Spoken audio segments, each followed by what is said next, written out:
கணக்கு பார்க்காமல் குடும்ப செலவு செய்யுங்கள். சொன்னது யார்? முஹம்மது ரசூலுல்லாஹ். அஸ்மா ரலியல்லாஹு அன்ஹா பார்த்து சொல்றாங்க, ஏன் கணக்கு பார்க்க கூடாது? கணக்கு பார்த்தால் அல்லாவும் கணக்கு பார்த்தான் கொடுப்பான். நீ கணக்கு பார்க்காம செலவு செய்தால் அல்லாவும் கணக்கு பார்க்காம செலவு. மனைவி மக்களுக்கு என்ன யோசிக்கிறீர்கள்? நிறைய பேர் வெளியில நிலை செலவு செய்கிறாங்க, யாரு கேட்டாலும் கொடுக்குறாங்க.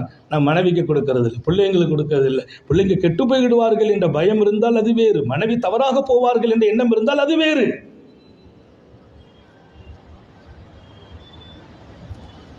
சர்க்காரை ஆலம் ஸல்லல்லாஹு அலைஹி வஸல்லம் கேட்ட துஆ, யா அல்லாஹ் என்னை செழிப்பானவனாக ஆக்கிவை, என் மனைவியர்களையும் செழிப்பாக ஆக்கிவை.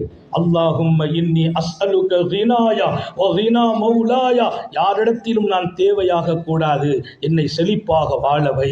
இன்னொரு இடத்துல போய் என் தேவையை சொல்ற இடத்துல ஆக்கி விடாதே. என் பொறுப்பில் இருப்பவர்கள்